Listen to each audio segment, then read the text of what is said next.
Eh bien bonjour boys and girls, my name is DT, I'm a paper designer and welcome to my workshop. This weekend, Kanto and I went to Liverpool to attend to Liverpool Comic Con, so I guess I'm going to share with you guys my thought about the con and the city in this video. So we arrived on Saturday around noon and we just dropped our luggage at the hotel and then we just went roaming away in the city after that.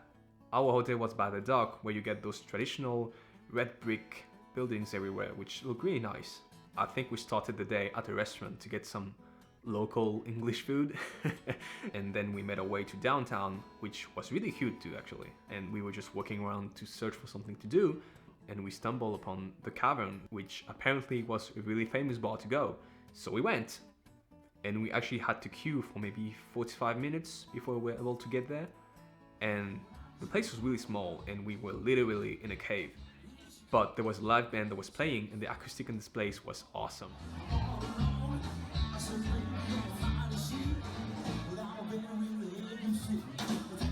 And the mood and the ambience was really great there. And we actually learned that the Beatles, among a lot of other famous bands, actually started their career playing in this place. And that's one of the reasons why the bar is actually famous all around the world.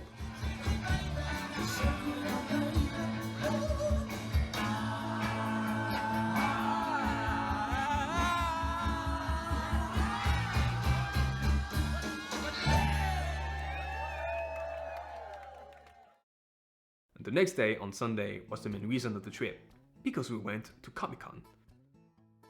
I think we got to the venue around 9:30, and it was surprisingly easy and fast to get into. I think it took us like 5 minutes to get into the con.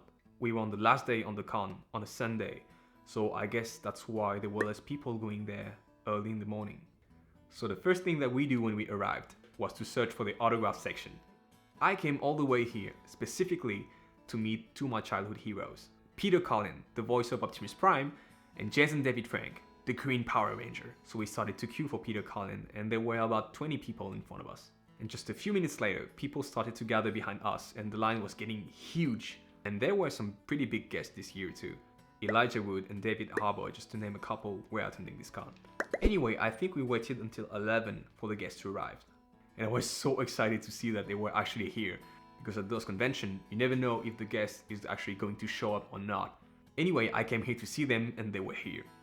So I waited my turn and the line was going surprisingly fast. Someone would just come, say hi, get his stuff signed, say bye, go, next person, next. So the line was going actually pretty fast. But not with this boy! I arrived with the gift that I made for Peter Cullen and I think I stayed like 5 minutes on his table. If you guys want to see this more in depth, I have a video both for Peter Cullen and for Jason David Frank on my channel. Links in the description. After the line for Optimus Prime, I went to the line for the Green Ranger. And again, the line was huge. But the line was going really fast, so we didn't wait for a long time to get there. Once I had everything signed, it was time for us to actually visit the con. I think it was around noon when we started to visit the con, and the whole venue was packed by then. There were some aisles where it would actually be really hard to walk without bumping into someone, because there was just so much people walking around. And to be honest, I don't really like those conventions because it only looks like a huge marketplace to me. You get to see some really cool toys and collectibles that are unfortunately, most of the time, way overpriced. One of the cool things is that you can actually meet some artists in the artist alley and talk to them and support them by buying the prints and stuff like that. Otherwise, they had some movie props and replicas around. And one of the things that I really liked were those huge Transformer cars that were in the center of the venue. It was actually really cool to see the real scale and the real size of those huge vehicles and how tiny you were just standing by them. Other than that, some of the cosplays look really nice.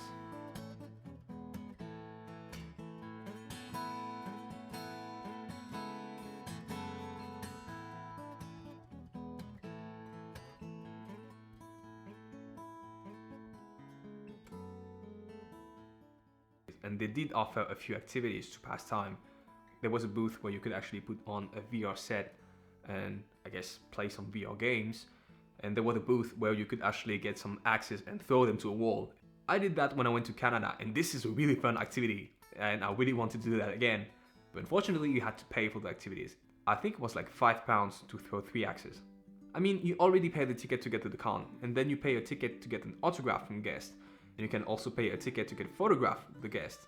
And then you pay to get some collectibles and some toys on the place. You have to pay for the hotel, you have to pay for the plane ticket to get there, and all of those stuff added together can get really pricey. So yeah, that's why I'm not a huge fan of those conventions, because I feel like there's not a lot of things to do. There are a few guests and a few panels that are actually worth going to. But as I said in the video earlier, you never actually know if the guest is going to attend to the con or not, or if he's going to cancel at the last minute. A few of the big names that were supposed to come actually didn't. So yeah, we didn't really stay that long after that. And later in the afternoon, we went to the Beatles Story Museum. And I have to say, I was a bit on the fence because the entry was like £17, which is like $22. And we didn't know if it was actually worth it to go there. But then we just thought that we wouldn't have anything else to do if we didn't go there, so we just thought, what the heck, just go. And to my surprise, it was actually really cool.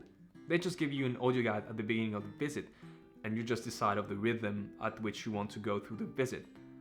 If there's some parts you want to skip, you can skip them. But at £17, you might actually want to listen to the whole thing.